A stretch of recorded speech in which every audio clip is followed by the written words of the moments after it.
Você já parou pra pensar o quanto você gosta de The King of Fighters ou Street Fighter? Ou o que você faria pelo seu jogo favorito? Ou porque você gosta tanto de um deles? Em 3 de agosto de 1970, em Musashi Murayama, uma cidade da província de Tóquio, nasceu Masahiro, uma das pessoas mais importantes da história dos jogos de luta. Desde muito cedo ele era ligado a games, mesmo sem ter o apoio dos pais para isso. Com a chegada da era de ouro dos arcades, Masahiro fez o que qualquer um faria. Vivia enfurnado em fliperama jogando sem parar jogos como o clássico Punch-Out da Nintendo, mas o que realmente mudou a vida dele, e que foi o que mudou a vida de muitos de nós, fãs de jogos de luta, foi Street Fighter 2 da Capcom. No dia em que vi pela primeira vez o arcade de Street Fighter 2 instalado em fliperama local, pensei comigo mesmo, o que é isso? Uma máquina projetada para que você possa jogar contra o oponente? Se você perder, sua única jogada termina. Se você ganhar, pode continuar jogando. A tensão que senti ao jogar contra o estranho pela primeira vez era incomparável. Meu coração começou a disparar. A sensação de jogar contra alguém é indescritível, e a de ganhar é ainda melhor. Só que isso é bem difícil. Masahiro gostou da experiência inicial, mas ele não queria perder, queria jogar para ganhar. Então passou a se dedicar cada vez mais aos arcades de luta, para ser cada vez melhor e fazer cada ficha valer a pena ao máximo. Levei minha juventude ao limite, e fiz coisas como vencer 50 partidas consecutivas no Street Fighter 2 Champion Edition. Ele realmente fazia tudo para vencer. Buscou em revistas, amigos, foi em bairros diferentes, fez de tudo para aprender jogadas novas e macetes para jogar cada vez melhor e vencer mais e mais. Assim, sua enorme dedicação aos jogos de luta, após algum tempo, começou a lhe render frutos. Além de conhecer muitos novos amigos e colecionar momentos memoráveis na frente dos fliperamas, Masahiro, com seu guile retranqueiro, se tornou um dos melhores jogadores de jogos de luta do Japão, lá no começo dos anos 90, sempre com uma grande quantidade de vitórias nas casas de fliperama de Tóquio, chegando a ser campeão de um campeonato de Endurance, onde venceu 100 jogadores japoneses em Street Fighter 2 nos primeiros anos da década de 90. Um desafio que só os grandes jogadores de jogos de luta poderiam vencer. Mas ele não se limitou apenas a isso. Masahiro também jogava outros jogos de luta, como a franquia Fatal Fury, a qual desenvolveu muito apreço e até hoje retruca com veemência quem diz que a série é apenas um clone de Street Fighter. Até o Wide Ambition, o jogo 3D de Fatal Fury, ele jogou e gostou, mas o game que mudou a vida dele e foi o que mudou a vida de muitos aqui no Brasil foi o clássico The King of Fighters. Quando vi Yori Yagami pela primeira vez no jogo naquela época, devido à sua aparência e atitude, pensei, quem criou este personagem deve ser um gênio. Muito fã de ilustrações da SNK feitas por Shinkiro e já com um bom emprego produzindo games em um estúdio chamado Hall Laboratory, ele mesmo assim não largava os arcades de jogos de luta. A paixão de Masahiro por The King of Fighters 95 resultou em longas jogatinas e vários contras memoráveis, com o Ryo sendo um dos seus principais personagens pelas casas de fliperama do Japão. Suas dezenas de vitórias consecutivas em contras continuavam comuns, mas foi em um desses momentos que ele aprendeu uma das lições mais importantes que mudou a sua vida sobre a real importância dos jogos de luta.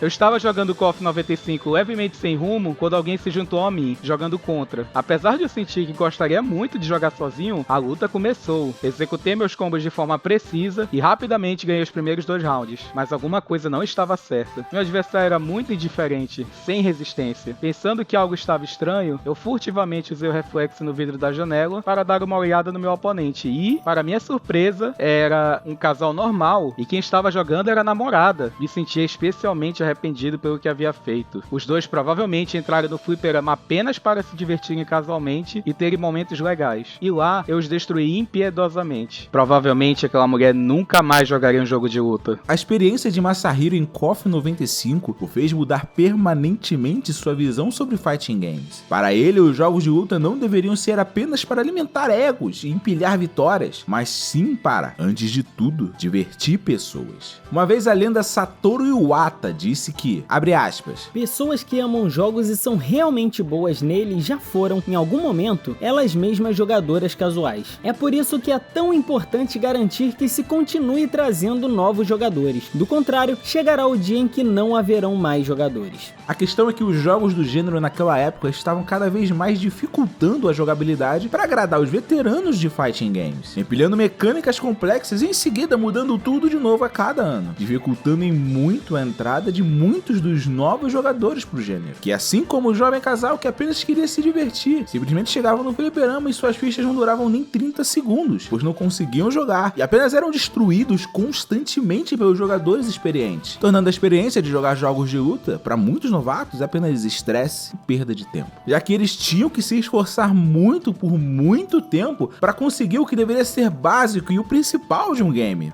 a diversão. Joguei muitos jogos diferentes e tentei olhar para os jogos do mercado de vários ângulos. O que eu senti na época é que os jogos que você poderia recomendar para um jogador iniciante não existiam. Na época, a complexidade estava aumentando e os únicos jogos disponíveis eram aqueles que desafiavam seus jogadores. Em outras palavras, mais do que empatia com os jogadores casuais, Masahiro se preocupava que os amados jogos de luta poderiam perder público com o passar do tempo e acabar se isolando, se tornando no futuro apenas um nicho para poucos jogadores selecionados. Só que por mais que muitos acreditem que ele esteja certo, esse pensamento involuntariamente acabou se voltando contra ele anos depois. Com o tempo e as mudanças nos jogos de luta, a vontade de criar o seu próprio fighting game só crescia, mas o trabalho no estúdio Hall ainda o impedia de fazer o que quisesse, pois um dos seus jogos anteriores acabou se tornando um sucesso, e ele se via obrigado a trabalhar nele sem parar, até que por volta de 1998 ele decidiu fazer seu próprio jogo de luta dos sonhos, não importando como. Eu queria oferecer uma alternativa aos jogos de luta 2D que estavam excluindo pessoas.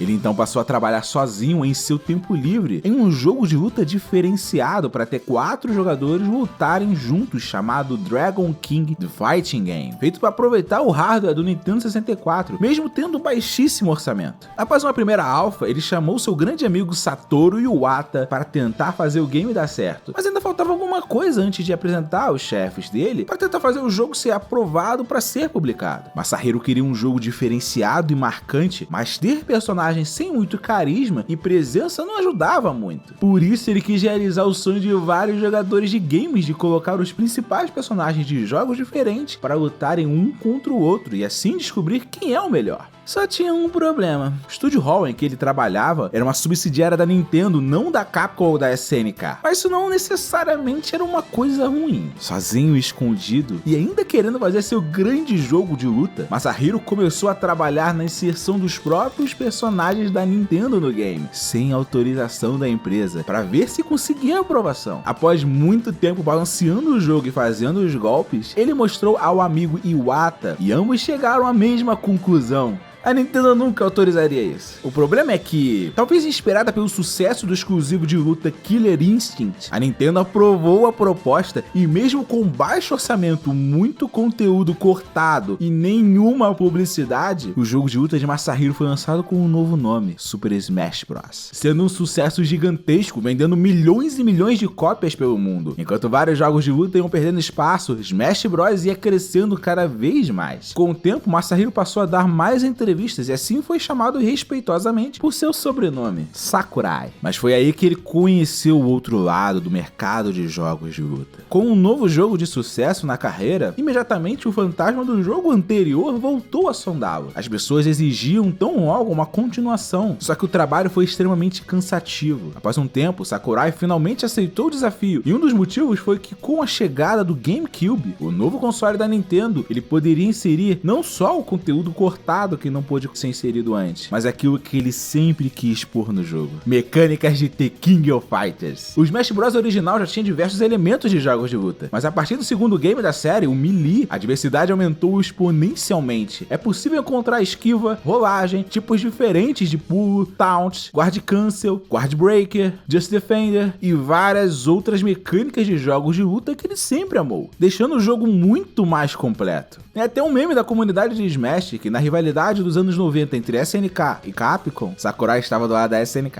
Ele realmente se importou muito mais com esse tipo de coisa do que outras características como história, design, pois segundo o próprio Sakurai, ele é do tipo que pula muitas dessas coisas e dá mais importância à jogabilidade em si. Por exemplo, coisas como este ataque deve se conectar em até 15 frames. Sim, o Smash Bros também tem frame data, só que isso trouxe problemas. Com o Smash Bros Melee com muito mais mecânicas que o jogo anterior, muitas pessoas começaram a fazer o mesmo movimento dos jogos de luta tradicionais e exigiram cada vez mais competições e disputas, ao invés da prioridade na diversão que Sakurai sempre focou quando criou a franquia. O diretor chegou no mesmo dilema que todas as outras empresas de jogos de luta chegam em algum momento: como agradar jogadores casuais e hardcores, sem desagradar os jogadores casuais ou os hardcores. E foi assim que ele percebeu que os jogos de luta eram muito mais difíceis, não simplesmente por decisão dos estúdios, mas por causa dos próprios jogadores. Os estúdios rapidamente chegavam à conclusão que é mais fácil manter um público cativo que sempre vai dar dinheiro, seja pelo preço que for, do que arriscar e tentar fazer algo novo e diferente para tentar trazer novos jogadores para os jogos de luta. Foi um tempo tenebroso para Sakurai, de muita reflexão interna. Por fim, ele chegou à conclusão de que focar apenas no público hardcore foi o erro que muitos jogos de luta cometeram e que os fizeram diminuir entre os anos 90 e 2000. Então, esquecer a lição que ele aprendeu com KOF 95 seria um erro. Tornei minha regra pessoal sempre ter o máximo de consideração com alguém que está jogando pela primeira vez. E assim, ele passou a tentar não relacionar Smash Bros com competitivos jogos de luta, negando publicamente a relação entre eles e pedindo para todos jogarem Smash Bros para se divertirem unicamente. Basicamente, Smash Bros é projetado para ser direcionado a jogadores intermediários. Se você pensar em uma espécie de gráfico de habilidade ou algo onde se almeja apenas o pico desse nível de desempenho, você está almejando um grupo muito pequeno de pessoas. Queremos evitar uma situação em que se torne uma espécie de jogo como outros jogos de luta competitivos, onde só é apreciado por um grupo muito pequeno e apaixonado de jogadores maníacos. Definitivamente não queremos esse tipo de situação. É para ser um jogo divertido para uma grande variedade de pessoas. Pouco tempo depois, em 2003, cansado de tudo, e já seu grande amigo Satoru Iwata ao lado, que havia ido trabalhar na Nintendo, ele pediu demissão da Hall e deixou o controle de todas as franquias que criou, incluindo Smash Bros, se focando apenas em experimentações sem compromisso e descansar, até 2005. Quando, sem querer, o amigo Satoru Iwata, em uma péssima escolha de palavras, acabou anunciando, entre aspas, um novo Smash Bros pra Wii com online. Só tinha um problema: não existia nada disso. Ele só queria dizer que gostaria que houvesse um novo Smash Bros e que ele fosse online, mas explicou mal e toda a imprensa e fãs passaram a vibrar e esperar ansiosamente pelo novo game da série, restando ao Iwata ter que procurar um amigo Sakurai para tentar salvá-lo do problema que ele se meteu e convencê-lo assim a fazer o game anunciado. Eu já tinha algumas outras propostas de emprego e tive dificuldade em me decidir. No final, porém, decidi que não haviam outros empregos com potencial de fazer as pessoas serem tão felizes. Sakurai sequer tinha equipe. A Nintendo teve que pegar funcionários emprestados de cerca de dúzias de estúdios diferentes, além de alugar escritórios de funcionários de uma empresa para terem onde trabalhar. Super Smash Bros. Brawl foi construído com as ideias de Sakurai sobre diversão acima de tudo. Personagens como Sonic da Sega e Snake de Metal Gear Solid, que o próprio Hideo Kojima havia pedido para incluir em Melee, receberam espaço. Foram 2 anos e meio de desenvolvimento, onde Sakurai participava o tempo todo, jogando e testando cada personagem e possibilidade exaustivamente, todos os dias, até de madrugada em todos os setores possíveis. Devido à dedicação a fazer o jogo, ele acabou adquirindo uma tendinite calcificada grave, que o impossibilitava de sequer mexer o braço direito sem sentir muita dor, impossibilitando de voltar a jogar ou sequer usar um mouse de computador. Sem ele poder trabalhar no game, Smash Bros. Brawl foi adiado constantemente. Após o jogo finalmente sair em 2008, ele novamente expressou publicamente sua vontade de se aposentar da indústria dos games, e falou isso outras diversas vezes depois, incluindo antes e depois do desenvolvimento de Smash Bros. Para 3DS e Wii U. Por isso, por muitos anos, acreditava-se que a qualquer momento o Smash Bros. Iria acabar, ou Sakurai iria se aposentar, encerrando toda a franquia, até que uma tragédia aconteceu que mudou tudo. Em 11 de julho de 2015, o grande amigo e conselheiro Satoru Iwata morreu, vítima de um tumor. Na maior premiação japonesa de games, a Japan Game Awards, enquanto recebia diversos prêmios por seu trabalho com Smash Bros., Sakurai fez um discurso sobre por que voltar a Smash Bros. Ultimate. Sinto muito por trazer essa história pessoal em um momento como este, mas fazer Smash Bros. Para o Switch foi a última missão que o falecido Satoru Iwata me deu. Eu coloquei tudo de mim no jogo. Super Smash Bros. Ultimate para Sakurai é mais que um jogo, é uma homenagem ao amigo e uma celebração por tudo aquilo que viveu nos tempos áureos com ele. Por isso, quase todo o conteúdo já feito na franquia Smash Bros., desde o começo, quando a equipe do jogo era só os dois tentando fazer um jogo de luta divertido para todos, foi recolocado no Ultimate. O luto com a morte do grande amigo, ao que parece, também ajudou a refletir sobre o passado e mudar a visão sobre muita coisa que via anteriormente sobre os jogos de luta. Não quer dizer que eu não aprecio o jogo competitivo de alto nível. O tipo de jogabilidade competitiva narrativa muito refinada que acontece em outros jogos de luta. Portanto, não quero ignorar que existe esse tipo de prazer no jogo. Afinal, quantos rivais nossos nos fliperamas também eram nossos amigos? Existem muitas formas de se divertir, inclusive competindo. Sakurai tinha amadurecido sua visão sobre os jogos de luta e, tirando esse peso das costas, ele pôde trazer não simplesmente personagens famosos, mas as franquias que ele tanto amou e jogou nos anos 90. Além de fazer o que sempre quis fazer, divulgar os seus amados jogos de luta. É por isso, por exemplo, que em seu programa no canal da Nintendo, o Super Smash Bros. Brawl Ultimate Mr. Sakurai Presents, 2 dos 3 episódios com maior quantidade de tempo entre todos são os que ele apresenta personagens de jogos de luta, Kazuya de Tekken e Terry de Fatal Fury KOF. Com destaque pro Terry, o maior de todos, onde ele passa quase 1 hora citando claramente com muito carinho cada golpe do Terry pelo nome, além da primeira aparição daquele golpe, destaque nos jogos, cenários e até pequenas curiosidades em cada uma das versões da roupa dele em todos os jogos da SNK em que participou, coisa que só pessoas muito fã mesmo conseguiriam. Mas Sakurai fez ainda mais. Ao invés de utilizar todo o espaço para divulgar o jogo dele, ele utilizou também para ensinar aos jogadores como jogar jogos de luta tradicionais. E após contar a história da SNK, Fatal Fury e The King of Fighters, sugeriu pessoalmente aos 24 milhões de jogadores de Smash Bros. Ultimate para que eles vão jogar KOF também. Minha recomendação é The King of Fighters 95, mas se você quiser um jogo de luta com todos os tipos de elementos estratégicos, então recomendo The King of Fighters 98. Raramente se vê divulgação de jogos de luta tão grande e importante quanto essa, que Sakurai fez. Tanto o trailer quanto os modos de jogo, até o maior catálogo de músicas no game, são 50 da SNK, que são as favoritas do Sakurai. É claro o carinho, são muitas as referências. E ele fez o mesmo com Tekken e Street Fighter. Tudo isso só mostra o carinho e a importância que os jogos de luta têm para Smash Bros. E pro Sakurai. A filosofia de diversão de Sakurai, seja ela como for, se mostrou acertada. Enquanto independente da complexidade do gameplay, muitos jogos de luta apenas diminuíram ou simplesmente deixaram de existir a partir dos anos 90, Smash Bros. Não só continuou atraindo público novo constantemente, como manteve os veteranos da série também. Assim, cada lançamento vendeu muito mais do que o anterior, mantendo um crescimento constante e ilimitado. Com isso, além de regularmente os campeonatos de Smash Bros. Terem uma quantidade de inscritos gigantesca na parte competitiva, o Smash Bros. Ultimate foi premiado mundialmente como o jogo de luta mais vendido de todos os tempos. Um número impressionante que apenas grandes franquias estáveis conseguiram alcançar. Mesmo assim, na ocasião, Sakurai fez questão de ir à imprensa para ressaltar a importância de Street Fighter 2 para a história dos videogames e deixar claro que ele ainda é o maior da história, o rei dos reis dos jogos de luta, nas palavras dele. Porque sem ele, os outros não existiriam. Muitos perdem tempo questionando sobre se Smash Bros. Se enquadra como um jogo de luta, um jogo de plataforma, um jogo de ação ou coisas assim. Mas é real que isso não importa. Assim como simples rótulos não podem definir quem você é de verdade, perder tempo com isso é besteira. Então, pra que discutir isso? É melhor se focar em se divertir no jogo que gosta, seja ele Street Fighter, KOF ou Smash Bros. Assim como Masahiro Sakurai fez a vida toda. Então, sobre a clássica pergunta se Super Smash Bros. É um jogo de luta, a resposta é: